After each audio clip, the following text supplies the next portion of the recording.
Okay, in this video, we're going to talk about compound interest. Okay, compound interest is similar to simple interest, but there's one important difference.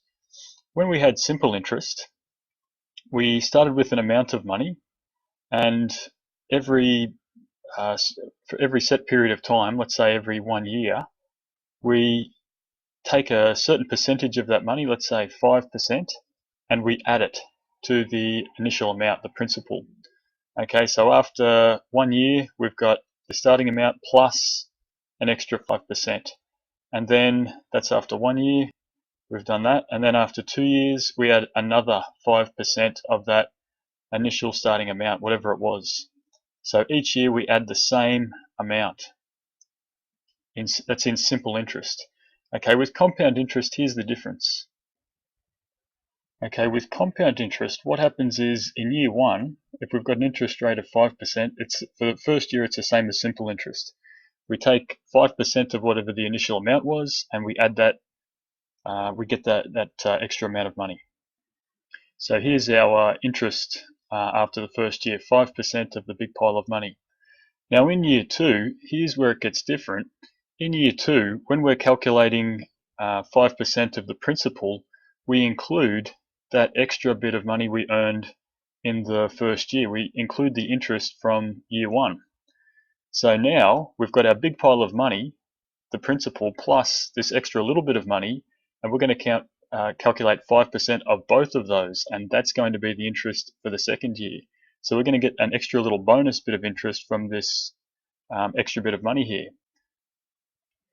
So here's our interest after the second year, and you'll notice I've made it a little bit bigger than the interest we got in the first year. Okay, because we've now got big pile and the little pile, we're getting interest on both of those. We've got a little bit more interest in the second year. Well, in the third year, it happens again, but this time the amount of money is going to be a little bit bigger again.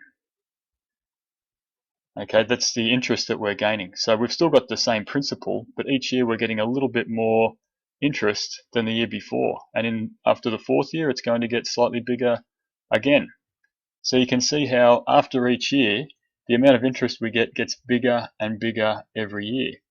Okay, so that's the difference with compound interest. We get interest on our interest in compound interest.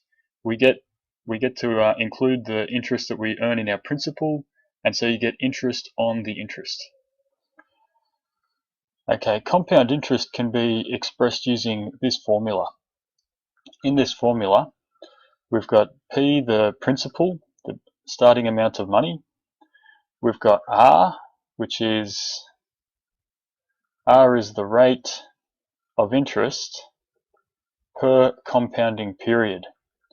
The rate of interest per compounding period. So if we are taking the compound interest at the end of each year, then R would just be the percentage interest per annum, per year. Okay, but if we're doing compounding the interest twice a year, then we'd have to take the per annum interest and divide it in half. We'll see how that works in some examples later on. And the compounding period, per compounding period, the compounding period could be yearly, it could be monthly, it could be weekly, it could be daily, it could be anything really. There are other possibilities as well. Those are probably the most common ones. Quarterly, 4 times per year is also quite common. So we'll see how that works in some examples later on. Finally, N is the number of compounding periods. Number of compounding periods. So that's the number of times that we need to recalculate the new principal because of this additional bit of compounding interest that's going to get added to the principal. So every time we add that interest, it's going to change the amount of the principal and mean that the next period will have a slightly bigger principal, will have a bit more interest. So the number of compounding periods. If we're compounding yearly, then the number of compounding periods is going to be the same as the number of years. 5 years, you'd have 5 compounding periods. If we're compounding monthly, then the number of compounding periods is going to be however many years times 12, because it would be 12 years in each month. So in 2 years, there'd be 24 compounding periods if you were compounding monthly.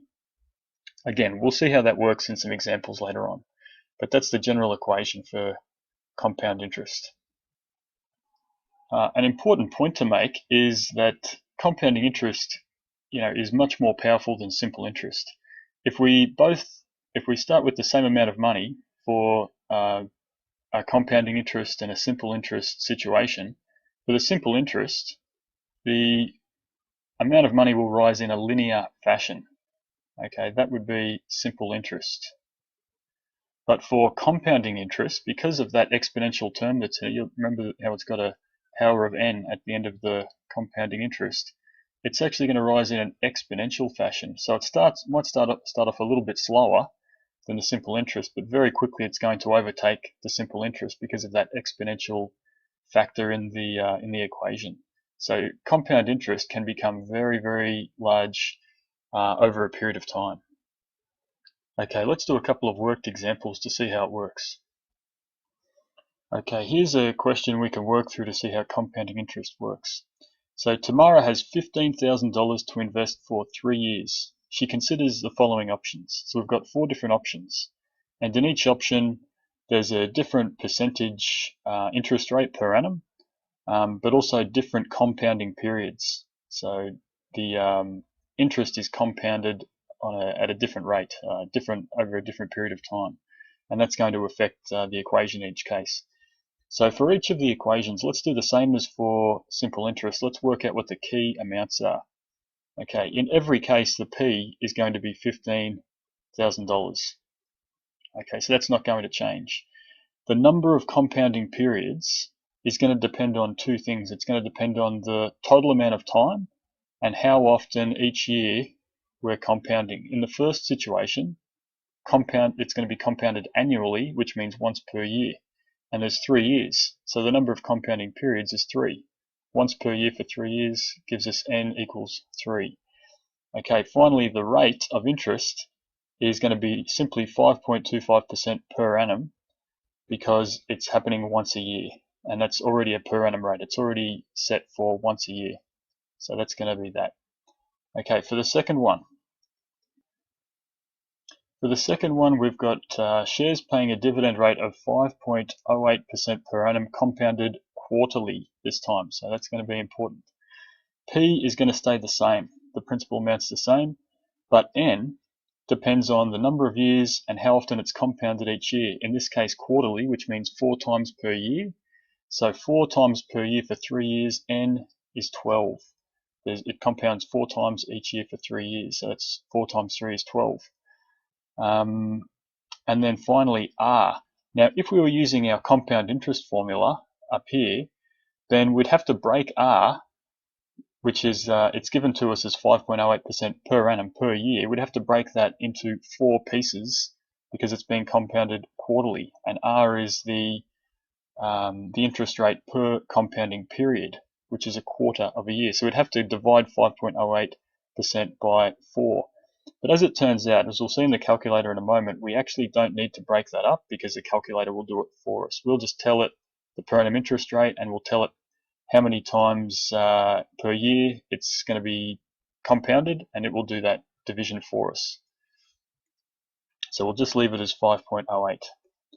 In the third one, we've got Building Society paying a return of 5.4%, so R is going to be 5.4%, and this time it's compounded monthly. So N, try and work that out. If it's 3 years and it's compounding 12 times every year, it's compounding monthly, what's N going to be? Well, it's going to be 12 times 3 is 36. 12 times a year for 3 years. And P, of course, is the same. Finally, the last one. We've got 7.3% return, and it's compounded daily. So in that case, N is going to be 3 times 365, which I can't work out now, but we'll do that in the calculator in a moment. So that's how many compounding periods there's going to be, 3 times 365, and of course P is still the same. Okay, let's put these into the calculator and see which one turns out to be the best. Okay, so here's our Casio ClassPad. Now again, if we go to the main menu, we go to Financial, we get a whole bunch of different calculation options, and one of them is compound interest. And again, we can flick between the different calculation options using these arrow keys, but we're already in compound interest, so we're happy. And it's good to bring up this little help box here. It tells you what needs to go in each box. Okay, so for N, we've got the number of installment periods. Okay, so whatever N is, we've got to put that into here. So N for us is 3 for the first one, so we're going to change that to 3. In the next box, we need to put the percentage in the annual interest rate as a percent, and we've already got that's 5.25, so that's nice and easy. In this box, the present value or the initial investment, we call it the principal. So that's going to be 15,000. This PMT you won't need to worry about for the moment. We'll talk about that in another example. And the future value is going to, this is where our answer is going to turn up. It's going to be the principal plus the interest. That's going to appear there, but as a negative number. But down here, this is the number of installment periods per year and the number of times interest is compounded per year. Now, because we're compounding annually, once per year, that's going to be 1. Both of those set to 1. So when we change the compounding period, the number of times per year it's compounded, then these will change. But because it's compounded yearly for the first one, it stays at 1. All right, so let's click on the FV button and it will calculate the future value of our investment. Okay, so after 3 years, it's going to be 17,488.7.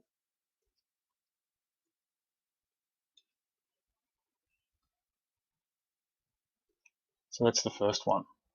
For the second one, P is going to stay the same, but now N is 12. The interest rate is now 5.08, and down here we need to change the we need to change these two numbers to reflect that we're now compounding quarterly. So we need to make both of those 4 times per year, and that 4 is going to get the 5.08 will get divided by these numbers that we put here. So that's what that's doing there. It's going to divide it for us. Now we click future value and we get this answer, 17,452.63.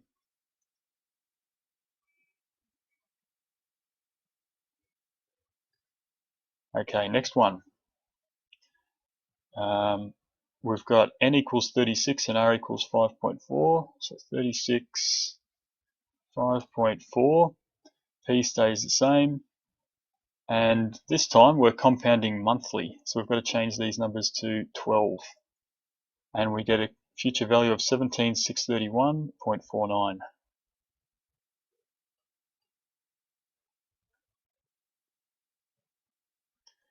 Finally, our last one, we've got 3 times 365 for N, and this is great here. We can just put 3 times 365 up here, and it will calculate that for us.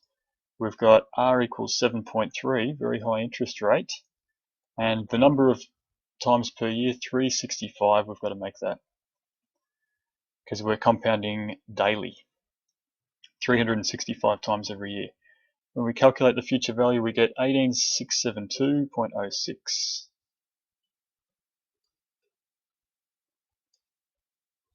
So there we have it.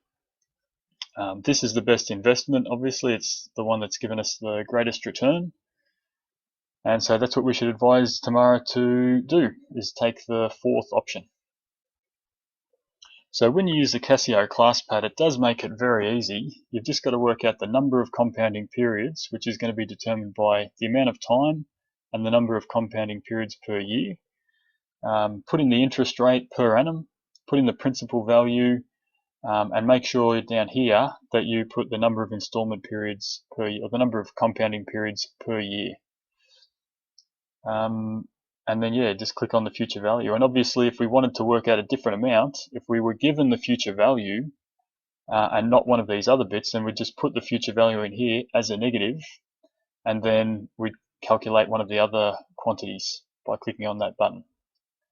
So there we go, pretty easy. Okay, another situation where compound interest is relevant, other than making investments and getting extra money back, is inflation. Okay, inflation just means the the way that prices seem to rise on a regular basis, so you can measure it on a yearly basis, that they rise by a certain amount, a certain percentage. And it's often called the Consumer Price Index, the CPI. And so you'll see some problems where it talks about the inflation of goods, the increase in the price of goods. So here's one example like that. The cost of a widescreen high-definition plasma TV is $4,999. So you can guess that that's going to be our principal amount, $4,999. If the average inflation rate is 4%, estimate the cost of the television after 5 years to the nearest dollar. So obviously our R is going to be 4%, and we want to estimate the cost of the television after 5 years. So our N is going to be 5. Okay, unless we're told otherwise, we can assume that the inflation rate is compounded yearly. And so there's going to be one compounding period per year. So after 5 years, 5 compounding periods. Let's put that into the calculator. And we've got N equals 5. We've got interest rate equals 4. The initial amount is 4,999. And number of things per year is just 1. It's only compounding once per year. And we get this is going to be the future cost of the TV. In 5 years' time, the TV will cost 6082.04. 6082.04. That's what it will cost in 5 years' time if the inflation rate maintains at 4%. Okay, another kind of situation is what's called appreciation, the appreciation of goods. So appreciation means you've got something that's, might be quite rare or valuable, like let's say an old coin, a really old coin that's very rare and valuable. And that coin, let's say it's worth at the moment $500. Okay, the price of that coin is going to appreciate. It's going to increase. Some things lose their value, like cars and white goods in your house, appliances. They will lose their value over time, but certain things will gain in value because they become older and rarer, and they become more valuable. So a coin, an really old coin, is like that. It might be worth $500 now, but its appreciation rate might be 5%. Well, this is going to compound interest is going to apply to this. So if its value increases 5% every year, we might ask the question, when will its value reach $1,000? Okay, when will its value become $1,000? So notice I haven't given you an amount of time here. That's what we want to find out, is how long will it take to get to $1,000? Of course, we're assuming the compounding period is once every year. So let's put that into the calculator. N is what we don't know. That's what we're trying to find out here. We know that the appreciation rate is 5% per year. We know that the initial value is 500, and we know the future value is 1,000, and this is 1 and 1. Okay, so let's work out how long that will take. It'll take 14.21 years. 14.21 years. So after that amount of time, it will be worth $1,000. Now, sometimes you'll get questions that say, give your answer to the nearest month. Okay, so if we had to do that, then we'd say we had 14 years, and then we've got to turn this 0.21 into an amount of months. Okay, to do that, you just multiply it by 12. Okay, so let's put that into a calculator. 0.21 times 12 would be 2.52 months. So that's closer to 3 months. If we're doing it to the nearest month, then it would be 3 months. 14 years and 3 months is how long it would take to get to that value. Okay, let's do a quick summary of what we've learned about compound interest. Okay, here's the first part of the summary. So we've got the compound interest equation and each of the terms in it defined, and we've got it even more clearly explained over here that N is usually found by multiplying the number of years by the number of compounding periods per year. So for example, if the interest was compounded quarterly, which means 4 times per year, and there were 5 years in the period of the situation, then 4 times per year times 5 years, N would equal 20. That's just one example. If it was compounded it monthly, you'd multiply the number of years by 12 and so on. So pause that and write it all down. Okay, and finally, when using the Casio ClassPad to work out the compound interest or anything associated with it, you can use it not just to work out the compound interest, but also the amount of time it would take to achieve a certain value, or the interest rate that would be necessary given a certain principle and amount of time and things like that. So you could be working out any of the various quantities, but it's very simple. You just have to put in the values, which are very clearly explained in the help section. If you go into there, it tells you in each one what needs to go in there. The only tricky thing is for these last two, you've got to work out how many times the interest is going to be compounded per year. So if it's compounded once per year, you just leave it as 1. If it's compounded twice per year, you change that to 2. If it's compounded monthly, you change these to 12, and so on. Just make sure you've got those on the right thing. And this number here is nearly always going to be set to 0. If we come across any problems later on, then we'll talk about those separately. Okay, thanks very much for watching. I hope you enjoyed the video. See you later.